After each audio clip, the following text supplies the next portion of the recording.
Hi friends, ఎలా ఉన్నారు? Friends, ఈరోజు నేను మీకు ఒక డబ్బున్న అమ్మాయి, సాదాసీదాగా ఉన్న అబ్బాయి మధ్య స్నేహం ఎలా కుదిరింది? ఆ అబ్బాయి నిజంగా ఒక పేదవాడేనా? ఆ అమ్మాయి అసలు ఎవరు? ఎంతో అహంకారంగా ఉండే ఆ అమ్మాయి ఆ తర్వాత మామూలుగా ఎలా మారిపోయింది? ఈ విషయాల గురించి ఈరోజు ఈ వీడియోలో నేను మీకు చెప్పబోతున్నాను. ఫ్రెండ్స్, వీడియో చాలా ఇంట్రెస్టింగ్గా ఉండబోతుంది కాబట్టి వీడియోని చివరి వరకు స్కిప్ చేయకుండా చూడండి. అంతకంటే ముందు మీలో ఎవరైనా మా ఛానల్ని ఇప్పటికీ సబ్స్క్రైబ్ చేసుకోకపోయి ఉంటే కనుక వెంటనే సబ్స్క్రైబ్ చేసుకోండి. పక్కనే ఉన్న బెల్ సింబల్ని ప్రెస్ చేయడం మాత్రం మర్చిపోవద్దు. బాగా డబ్బు గల అమ్మాయి తాను చదివే కాలేజీలో జాయిన్ అయిన ఒక పేద కుర్రవాడిని ప్రతిసారి ఆట పట్టిస్తూనే ఉండేది. అయితే ఆ తరువాత జరిగిన కొన్ని పరిణామాల వలన అహంకారంతో కళ్ళు మూసుకుపోయిన ఆ అమ్మాయికి కళ్ళు తెరుచుకున్నాయి. అసలు ఆ విషయాలు ఏంటో ఈరోజు ఈ వీడియోలో మనం తెలుసుకుందాం. ఫ్రెండ్స్, ఈ కథ ముంబైలోని అత్యంత ప్రీమియం కాలేజీ అయిన సెయింట్ రాజెస్ కాలేజీలో మొదలవుతుంది. అక్కడ ఆ కాలేజీలో ప్రతిరోజు ఒక ఫెస్టివల్లా ఉండేది. అక్కడకు వచ్చే స్టూడెంట్స్ అందరూ కూడా పెద్ద పెద్ద కార్లు, కాస్ట్లీ వాచ్లు, రంగురంగు బట్టలు వేసుకుని వస్తారు. ఒక్క మాటలో చెప్పాలంటే దేశంలో ఉన్న ప్రతి ధనవంతుడి పిల్లలు ఇక్కడికే వచ్చి చదువుతుంటారు. దాన్ని బట్టి మీకు అర్థమై ఉంటుంది ఆ కాలేజీలో రోజు ఎలా ఉంటుందో అని. ముంబైలోని ప్రముఖ రియల్ ఎస్టేట్ టైకూన్ మరియు పొలిటికల్ ఇన్ఫ్లుయెన్సర్ అశ్విని ప్రతాప్ సింగ్ ఏకైక కుమార్తె కియారా సింగ్ కూడా అదే కాలేజీలో జాయిన్ అయింది. కాలేజీకి వచ్చే మొదటి రోజు తన బ్లాక్ మెర్సిడెస్ వేసుకుని కాలేజీకి వచ్చింది. అందరి చూపు ఆమెపైనే పడింది. కియారా చాలా అందంగా ఉండేది. ఆమెకు పెద్ద కళ్ళు, మెరిసే జుట్టు, ఖరీదైన దుస్తుల్లో కాలేజీకి వచ్చేది. ఆమె నడక, మాటల్లో డబ్బు యొక్క పొగరు కనబడుతూ ఉండేది. అయితే అదే రోజు కాలేజీలోకి మరో స్టూడెంట్ కూడా జాయిన్ అయ్యాడు. అతని పేరు ఆయుష్ రాజు. అతను చాలా సింపుల్గా ఉండేవాడు. అసలు ఏ హంగు, ఆర్భాటం ఏమాత్రం కనబడలేదు అతనిలో. మామూలు బట్టలు వేసుకుని వచ్చాడు. లైట్ కలర్ టీషర్ట్, పాత జీన్స్, సింపుల్ బ్యాగ్, అంతే. కానీ అతని ముఖంలో మాత్రం ఏదో తెలియని ఆత్మవిశ్వాసం కొట్టొచ్చినట్టు కనిపించింది. కాలేజీలో చేరిన మొదటి వారంలోనే ప్రొఫెసర్ ఒక ప్రాజెక్ట్ అసైన్మెంట్ కోసం బృందాలను ఏర్పాటు చేశారు. అనుకోకుండా కియారా, ఆయుష్ ఇద్దరూ ఒకే గ్రూపులోకి వచ్చారు. అప్పటి నుంచి కియారా ఆయుష్ని ఆట పట్టిస్తూనే ఉండేది. ఖరీదైన రెస్టారెంట్లో అనుకోకుండా ఒక ప్లేట్లో నిమ్మకాయ పెట్టినట్టు వీడెక్కడి నుంచి వచ్చాడు అని కియారా అతనిని ఎగతాళి చేసేది. ఇప్పుడు ఈ కాలేజీ స్కాలర్షిప్లు కూడా ఇస్తుందా ఏంటి అని కూడా ఎగతాళి చేసేది. ఆయుష్ మాత్రం అవేం పట్టించుకునేవాడు కాదు. కియారా మీద కోపం కూడా తెచ్చుకునేవాడు కాదు. ప్రాజెక్టు గడువు దగ్గర పడుతుండడంతో అతని సమయాన్ని వృధా చేసుకోకూడదు అనుకున్నాడు. కియారా మరియు ఆయుష్ మధ్య గొడవ హోదాకు, నిరాడంబరతకు మధ్య గొడవలా తయారైంది.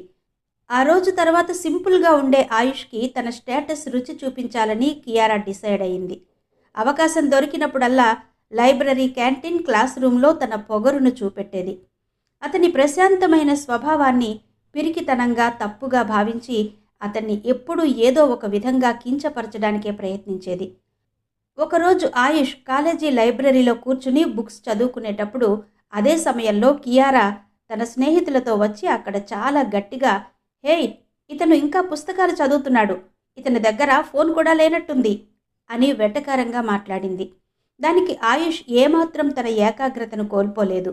అలాగే లైబ్రరీలో చదువుకుంటూనే ఉన్నాడు. అంతేకాదు ఆయుష్ కియారాతో, జ్ఞానానికి ముఖ్యమైనవి ఈ పుస్తకాలు, ఫోన్లు కాదు అన్నాడు. ఆ దెబ్బకు అక్కడ కొన్ని క్షణాలు మౌనం రాజ్యమేలింది.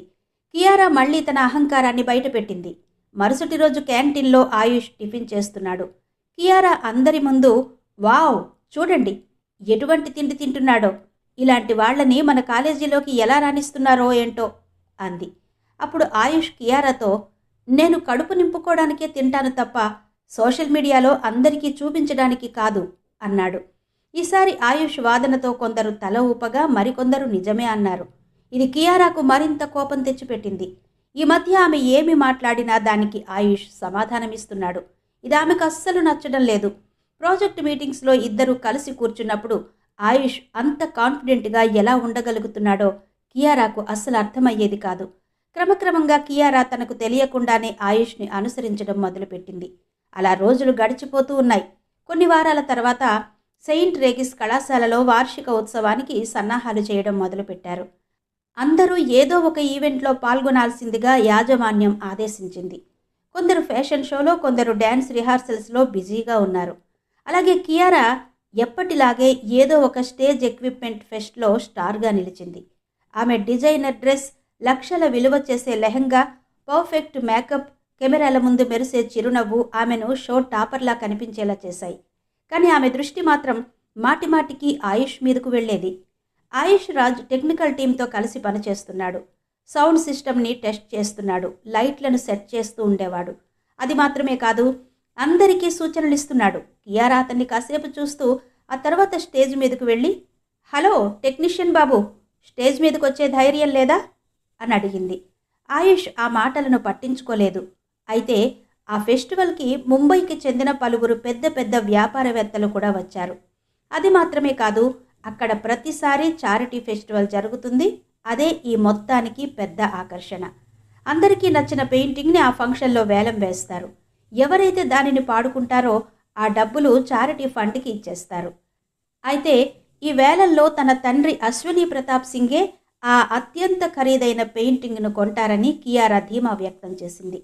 ప్రతిసారి మాదిరిగానే ఈసారి కూడా వేలంపాట మొదలైంది. 10 లక్షల నుంచి కోట్ల రూపాయల వరకు వేలంపాట చేరింది. ఒక్కసారిగా 10 లక్షల నుంచి 10 కోట్ల వరకు వచ్చింది. దాంతో అందరూ ఆశ్చర్యపోయారు. అయితే అనుకోకుండా ఒక గొంతు మధ్యలో పెద్దగా 10 కోట్ల 1 రూపాయి అని వినపడింది. అందరూ ఎవరిదా గొంతు అని చూశారు. నెమ్మదిగా ఆ గొంతు స్టేజ్ మీదకొచ్చింది. అందరూ అతడిని చూసి నోరెళ్లబెట్టారు. అది మరెవరో కాదు, ఆయుష్. అప్పుడు స్టేజ్ మీద నిలబడిన యాంకర్ ఆయుష్ గురించి చెబుతూ, మీట్ ఆయుష్ రాజ్, భారతదేశపు అతిపెద్ద tech company Raj corporate technologies వ్యవస్థాపకుడు మరియు ఆ కంపెనీ సీఈఓ అని చెప్పింది. ఆ మాటలకు కియారా ఒక్కసారిగా ఉలిక్కిపడింది. అసలు ఎన్నోసార్లు ఆయుష్ని ఎన్నెన్నో మాటలంది. అతని తిండిని అవమానించింది. అతను వేసుకున్న బట్టలను అవమానించింది. చివరికి ఆయుష్ని అందరి ముందు కూడా చాలాసార్లు ఎగతాళి చేసి అవమానించింది. అలాంటి ఆయుష్ ఇన్ని కోట్లకు అధిపతి అని తెలిసి ఆశ్చర్యపోయింది. ఏం చెప్పాలో అర్థం కాలేదు. ఒక్క దెబ్బతో ఆయుష్ కాలేజీ హీరో అయిపోయాడు. నిన్న మొన్నటి వరకు అతడిని తిట్టిన వాళ్లే ఇప్పుడు అతని వెనక తిరగడానికి ఇష్టం చూపిస్తున్నారు. అమ్మాయిలైతే అతని చుట్టూనే తిరుగుతున్నారు. కాలేజీ మొత్తం ఇప్పుడు ఒకటే పేరు మారుమోగుతోంది. అదే ఆయుష్, ఆయుష్ అనే పేరు. కియారాకి ఏమీ అర్థం కాలేదు. అసలు ఇంత డబ్బు గల ఇతడు ఇంత సింపుల్గా ఎలా ఉంటున్నాడు అనేది అర్థం కాలేదు అసలు. కాలేజీ మొత్తం అతనితో స్నేహం చేయడానికి ఆరాటపడేది. కానీ ఆయుష్ మాత్రం మునిపటిలా ఒక్కడే ఉండేవాడు, ఒక్కడే చదువుకుంటూ ఉండేవాడు. కియారాకి తాను చేసిన తప్పు అర్థమైంది. కానీ క్షమాపణ కోరడానికి ధైర్యం సరిపోలేదు. ఎప్పుడైతే ఆయుష్ గురించి తెలిసిందో ఆ క్షణం నుంచి కియారా పాపం సిగ్గుతో చచ్చిపోయేది. అనవసరంగా అతడిని ఎన్ని మాటలు అన్నానే అని రోజూ బాధపడుతూ ఉండేది. ఒకరోజు ఆయుష్ కాలేజీ లైబ్రరీలో ఒంటరిగా ఉన్నాడు. ఇంతలో కియారా నెమ్మదిగా అడుగులు వేస్తూ అతని దగ్గరికి వచ్చి మాట్లాడడానికి ప్రయత్నించింది. ఆయుష్, నన్ను క్షమించు, నేను మిమ్మల్ని తప్పుగా అర్థం చేసుకున్నాను అని ఏడుస్తూ చెప్పింది. నేను మిమ్మల్ని కించపరిచేలా చాలా మాటలు అన్నాను, మిమ్మల్ని చాలా బాధ పెట్టాను. కానీ మీరు ఏనాడు నా మీద కోపం తెచ్చుకోలేదు, ఏ రోజు కూడా నా మీద కంప్లైంట్ ఇవ్వలేదు అని చెప్పింది. ఆయుష్ మెల్లగా పుస్తకం మూసేసి ఆమె వైపు చూశాడు. ఆయుష్ ఒక చిన్న నవ్వు నవ్వి నెమ్మదిగా, నువ్వు నన్ను ఇప్పుడు కూడా సరిగ్గా అర్థం చేసుకోలేదు, నాకెప్పుడూ కోపం అసలు రాదు. ఆ మాటకు కియారాకి ఏడుపొచ్చింది. కియారా తనకు తాను ఆయుష్ ముందు చాలా చిన్నదానిలా కనిపించింది. అతని వ్యక్తిత్వం ఎంతో ఎత్తులో ఉన్నట్టుగా అనిపించింది. ఆ తర్వాత కియారాలో చాలా మార్పు వచ్చింది. కియారా ఇప్పుడు అతన్ని అర్థం చేసుకోవడం ప్రారంభించింది. అతని ప్రతి మాట, ప్రతి అలవాటు అతడిని అందరిలో ప్రత్యేకంగా నిలుపుతుందని అర్థం చేసుకుంది. ఒకప్పుడు తన అందచందాలకు మారుపేరైన కియారా సింగ్ ఇప్పుడు కాలేజీలో కొత్త మార్పు కనిపించింది. ఇప్పుడు హార్డ్ వర్క్, సింప్లిసిటీ కియారాగా మారింది అనడానికి ఇవి చిహ్నంగా మారిపోయాయి. అబ్బాయిలందరూ కియారా వైపు చూస్తే కియారా దృష్టి మాత్రం ఆయుష్ మీదే ఉండేది. మొదటి రోజు కళాశాలలో బిజినెస్ ఇన్నోవేషన్ ప్రాజెక్టును ప్రకటించారు. విజేతకు స్కాలర్షిప్తో పాటు రాజ్ టెక్నాలజీస్లో ఇంటర్న్షిప్ పొందే అవకాశం వస్తుంది అని చెప్పారు. అందరూ అందులో పాల్గొనడానికి ఆసక్తి చూపారు. కానీ కియారా ఉద్దేశం వేరే ఉంది. తాను ధనవంతుడైన తండ్రికి కూతురు మాత్రమే కాదని నిరూపించుకోవాలనుకుంది. ప్రపంచాన్ని మార్చగల ఏదో ఒకటి తనలో ఉంది అని తనకు తెలుసు. రాత్రింబవళ్ళు కష్టపడి పనిచేసింది. డిజైనర్ డ్రెస్ లేదు, స్టైల్ లేదు, సింపుల్గా ల్యాప్టాప్ తప్ప. భారతదేశంలోని మారుమూల గ్రామాల్లోని పిల్లలకు ఉచిత ఆన్లైన్ విద్యను అందించే యాప్ను రూపొందించింది. స్మార్ట్ అండ్ సింపుల్ విప్లవాత్మక ప్రజెంటేషన్ ఇవ్వడానికి ఆ రోజు కియారా స్టేజ్ పైకొచ్చింది. ఆమె మొహంలో ఏదో తెలియని వెలుగు కనిపిస్తుంది. మొదటిసారి ఆమెలో అహంకారం కాదు, ఆత్మవిశ్వాసం కనిపిస్తుంది. నేను ఈ ప్రాజెక్టును కేవలం పోటీగా భావించలేదు. ఇది నా డ్రీమ్. పిల్లలు చదువుకునే హక్కు ఉన్న దేశంలో చదువుకునే స్తోమత అందరికీ ఒకేలా ఉండాలి అని నేను కోరుకుంటున్నాను.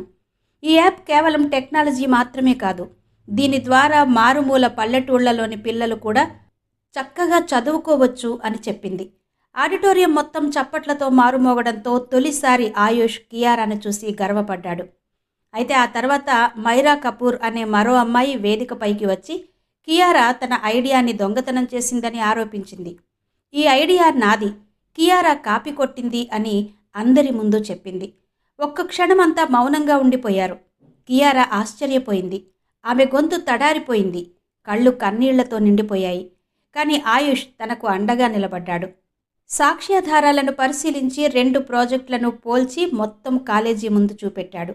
నిజమేంటంటే కియారా ప్రాజెక్టే నిజమైనదని, మైరా వాదన అవాస్తవమని, విజేత ఒక్కరే ఉన్నారని, అది కియారా మాత్రమే అని ప్రకటించారు. కియారా కళ్లలో నీళ్లు తిరిగాయి. ఆడిటోరియం అంతా చప్పట్లతో మారుమోగిపోయింది. కేవలం ట్రోఫీ మాత్రమే కాదు, ఆ రోజు మరో సంఘటన జరగడానికి వేదిక అయింది. ఎప్పటినుంచో ఆయుష్ని ఆరాధిస్తున్న కియారా ఆ రోజు తన ప్రేమను ఆయుష్ ముందు చెప్పేసింది. నేను నిన్ను ప్రేమిస్తున్నాను అని. ఆయుష్ ఆమె కళ్ళలోకి చూస్తూ ఏమీ మాట్లాడకుండా ఆమె చెయ్యి పట్టుకున్నాడు. మొదటి రోజు నుంచే నిన్ను గమనిస్తూనే ఉన్నాను కియారా. నీ కళ్ళలో మార్పును నేను నమ్ముతున్నాను. ప్రేమ హృదయం నుండి వస్తుంది, రూపం నుండి కాదు. అవును, నేను కూడా నిన్ను ఎంతో ప్రేమిస్తున్నాను. కియారా అతన్ని కౌగలించుకోవడంతో ఆ క్షణంలో ప్రపంచం మొత్తం స్తంభించిపోయింది. కాలేజీలో వారి కథ ఆదర్శప్రాయంగా మారింది.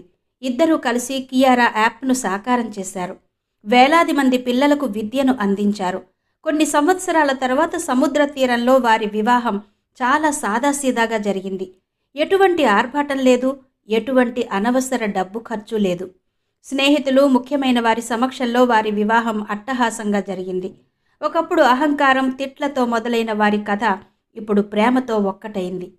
చూశారు కదా ఫ్రెండ్స్, ఈ అద్భుత లవ్ స్టోరీని. ఇలాంటి కథలు మీరెప్పుడైనా విన్నారా? పోనీ చూసారా? మీకు తెలిస్తే మాతో షేర్ చేసుకోండి. మా ఈ వీడియోని లైక్ చేసి షేర్ చేయడం మాత్రం మర్చిపోవద్దు.